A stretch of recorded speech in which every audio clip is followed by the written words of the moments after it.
ঘর সংসার থেকে নিয়ে দিয়েছিল 460 টাকা করে কিস্তি। বাট এটা আমার খুব পছন্দের একটা জিনিস। কেমন? হ্যাঁ, hello everyone, welcome back to my channel ঋতুস blog. তো বন্ধুরা, তোমরা সবাই কেমন আছো? আশা করছি অনেক অনেক ভালো আছো, আমিও ভালো আছি। তো আমার ছোট্ট একটা ব্লগে সবাইকে জানি অনেক অনেক স্বাগত আর ভালোবাসা। তো বন্ধুরা, আজ আমি শেয়ার করবো আমার ঘরে কি কি আছে আর আমার বেডরুমটা দেখতে কেমন। এটাকে বেডরুম বলে না, বাট এটা আমার কাছে আমার জন্য স্বর্গ। তো চলো শুরু করা যাক। ক্যামেরাম্যান বাইরে আসো, বাইরে থেকে শুরু করবো। এটা হচ্ছে বারান্দা, আর এটা হচ্ছে মার ঘর, আর এটা হচ্ছে আমার ঘর, আর এটা হচ্ছে এই ঘরে ঢোকার গেট। বাট এটা ঘরে কেউ থাকে না, বাট বিছানা টিছানা সব রাখা আছে। লোকজন আত্মীয় স্বজন আসলে এটা ইউজ করা হয়, ঠিক আছে। তো এইটা হচ্ছে আমার ঘর, ঢুকে যেতে হবে প্রথমেই সোজা। চলে আসো, তাই হাসিস না। তারপরে এখানে রয়েছে একটা কম দামি ড্রেসিং টেবিল। এটাই আমার কাছে অনেক অনেক ভালো, বেটার। যাদের থাকে না তাদের কাছে খারাপটাও ভালো। একটা ভালো ড্রেসিং টেবিল, না খারাপ তোমরাই বলবা, বাট এটা আমার কাছে ভালো, বেস্ট। এখানেই আমি সাজি, ঠিক আছে। তো এখানে যত সব রকমের আবর্জনা রয়েছে, যেমন হচ্ছে আমার মেয়ের হেয়ারবেল, ফুলমুল কি কি খাবি যাবি, আমার মেয়ের ক্রিম পাউডার, আমার চুলের শ্যাম্পু ট্যাম্পু, আর এখানে পায়েলের অনেক কিছু রয়েছে, সেন্টমেন্ট, চিকনি যা যা থাকে জল করে হয়ে গেল। এবার আসলো, এটা হচ্ছে আমার আয়না। ও সরি, আরেকটা জিনিস তো বলতে ভুলে গেলাম। এটা হচ্ছে আমাকে বিয়েতে দিয়েছে আমার বড় দিদিরা, মানে আমার বরের দিদিরা, যেহেতু আমরা পালিয়ে বিয়ে করছি। তারপর বিয়ে দিয়েছে, কিন্তু তখন এটা হচ্ছে বড় দিদিরা দিয়েছিল, মানে আমার বরের বড় দিদি, আমার বড় ননাস। তারপরে হচ্ছে এটা হচ্ছে আরেকটা দিদি দিয়েছিল, মানে আমার বরেরই মাসির মেয়ে পিঙ্কি, ঠিক আছে। এটা দিয়েছিল। তো আমরা আজকে আমি গুছিয়েছি, দেখো কি সুন্দর করে গুছিয়ে রেখেছি। আর যত ধরনের হাওয়াই চপ্পল, স্যান্ডেল, ম্যান্ডেল, ঠিক আছে, যত ধরনের আবর্জনা, ছিঁড়া জুতাটাও রেখে দিই। এই যে এখানে সব জুতা রয়েছে, দেখা যাচ্ছে? হ্যাঁ। আর হচ্ছে এটা হচ্ছে আরেকটা দিদি দিয়েছিল বিয়ের সময়, ওটা হচ্ছে আমার বরের সবার ছোট, হ্যাঁ সবার ছোট দিদি, ওই দিদিটা দিয়েছিল। এইটা হচ্ছে বিয়ের সময়, ঠিক আছে। এখানে আমি অনেক কাপড় টাপড় সবকিছু রাখছি, এই যে দেখতেই পাচ্ছ। আর এখানে রয়েছে সুন্দর একটা আয়না, যেটা সাজানোর জন্য বেস্ট। যখন আমি পায়েল, মৌসুমি বা কেউ যখন সাজাগুজো করি, তখন এখানে একজন এইভাবে দাঁড়ায় দাঁড়ায় সাজি, তখন আর একজন এখানে যায় সাজি। আর যেগুলো বাকি সব টাওয়ার পায় না, সেগুলো এখানে যে আমাকে একটু জায়গা দেন, আমাকে একটু জায়গা দেন, এমন করে, ঠিক আছে। তো আর এদিকে চলে আসো। এটা হচ্ছে সোফা, এটা হচ্ছে আমার মা আমার স্বাদের সময় দিয়েছিল। দেখো কতটা নরম। আমরা গরিব গাইস, তো আমাদের কাছে এটাই বিশাল ব্যাপার।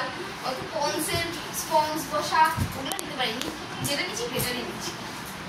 তো এটা হচ্ছে সকালবেলা করে ঠিক করি, দিন করে এই অবস্থা হয়ে যায়, ঠিক আছে। আর এখানে রয়েছে একটা ব্যাগ, হচ্ছে আজকে আমার কালকের ব্লগটাতে দেখতে পারবে, আমাদের ছোট ছোট বাচ্চা বাচ্চা সাগাই আসছে, ঠিক আছে, ওদেরই ব্যাগ। এটা ওদেরই ব্যাগ। আর এটা হচ্ছে আমার মেয়ে যখন হাসপাতালে হয়েছিল, মেয়ের জামা কাপড় রাখার জায়গা হচ্ছিল না, ব্যাগে জায়গা ছিল না। মেয়েকে যারাই দেখতে যাচ্ছে তারাই নতুন নতুন জামা কাপড়, তোয়ালা, আরো অনেক কিছু দিচ্ছে মেয়ের জন্য। তখন বাধ্য হয়ে, আমার প্ল্যান ছিল না এটা কিনা, ঠিক আছে, তো বাধ্য হয়ে কিনছি। তো এখন এখানে মেয়ের জামা কাপড় রাখা হয়, সরমাম সর। আর এখানে রয়েছে চেয়ার, এই দুটো চেয়ার আমার শাশুড়ি মা চৌমুঙ্গি মধ্যে থেকে যাই কিনে আনছে 500 টাকায় দুইটা। আর হচ্ছে এটা হচ্ছে আমার খুব একটা পছন্দের জিনিস।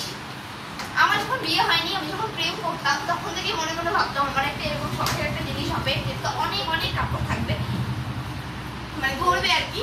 তো এটা হচ্ছে 3 পাল্লা একটা গডরেজ। এটা হচ্ছে আমার মা আমাকে ঘর সংসার থেকে নিয়ে দিয়েছিল 460 টাকা করে কিস্তি। বাট এটা আমার খুব পছন্দের একটা জিনিস, কেমন তোমরা বলবে, ঠিক আছে। আর এটা মৌসুমীরও খুব পছন্দ, ও নাকি ও বলে যে ও এরকম ওর বিয়েতে নিবে। তো আমার যদি অতকম সামর্থ্য থাকতো আমি ওকে নিজেই গিফট করতাম, কিন্তু এত বড় কিছু দেওয়ার সামর্থ্য আমার নেই। ওই একটা ড্রেসিং টেবিল বা একটা আলনা, এছাড়া আমি কিছুই দিতে পারবো না। আর এইটা গেল একটা খাট, যেটা আমাকে আমাদের ওই বাড়ি থেকে দিয়েছিল কিন্তু বিয়ের সময়, কিন্তু বিয়ের সময় আমাকে কিছুই দেয়নি, বিয়ের পরে এগুলো সব দিয়েছে। যেহেতু আমরা চলে আসছি, মানে চলে আসছি বলতে ভুল, পালিয়ে চলে আসছি, তো তার জন্য ওদের হাতে সময় ছিল না। আর সময় থাকলে ইচ্ছাকৃতভাবেই দেয়নি হয়তো, যেটা আমরা একটু মানে কি বলে ওটাকে, আমরা যাতে একটু শিক্ষাও পাই আর কি, এর জন্যই। তো যাই হোক, যাকে ভালোবাসি তার সাথে চলে আসছি, শক্ত বিস্তারিত ঘুমাতেও কোনো অসুবিধা হয়নি আমাদের।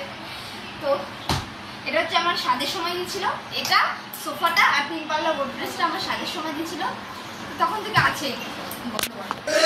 দেখো গাইস কি হচ্ছে, আমি ওখানে বসে বসে তোমাদের সাথে গল্প করছি খাট নিয়ে, আর এখানে আমার মেয়ে দেখো কি করছে, দেখা একটু দেখা। এখানে আমার সিঁদুরের কৌটাটা আনছে, সিঁদুর দানিটা থেকে সব সিঁদুর ফেলে দিচ্ছে নিজের ইচ্ছাকৃতভাবে, এত শয়তান। এখন আমি এই সিঁদুরটা কি করবো বলো, কিভাবে উঠাবো?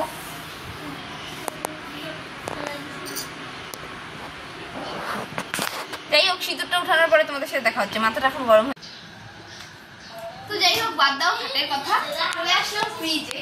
এই ফ্রিজটা আমাকে আমার হ্যাঁ সাদা সময় আমার কাকু দিয়েছে, আমার কাকু আমাকে কিছু দেয়নি তো বিয়েতে, তাই কাকু এই বড় সড়ো গিফট দিয়েছে, যেটা আমার খুব পছন্দ হয়েছে। কিন্তু হচ্ছে একটাই ব্যাপার, যখন আমার ফ্রিজ ছিল না তখন মনে হতো কেউ যদি আমার ফ্রিজ দিত, মানে তখন মনে হতো যে ভিডিওগুলো দেখলে আইসক্রিম বানাবো, এইভাবে এটা বানাবো সেটা বানাবো। আর এখন ফ্রিজ আছে, তখন যত্নই করি না। ফ্রিজটা কি অবস্থা হয়েছিল, পায়েল এসে সব পরিষ্কার টরিষ্কার করছে, নাহলে আমি অনও করি না ফ্রিজ। তো যাই হোক, তো ফ্রিজটা আমার খুব পছন্দের, আর কাকুকে আমি বলতে চাই যে আমার ফ্রিজটা খুব পছন্দ হয়েছে, সেটা আমি আগেও বলছি আর এখনও বলতেছি। তো যাই হোক, আমার ঘরের মাত্র এই কয়েকটা জিনিস তোমাদের সাথে আমি শেয়ার করলাম। তো বন্ধুরা, আমার ঘরটা তোমাদের কেমন লাগলো বলবে, আর কি ধরনের ভিডিও দেখতে চাও সেটাই বলবে। তো আজ এই পর্যন্ত, দেখা হচ্ছে অন্য কোনো ব্লগ ভিডিওতে। টাটা।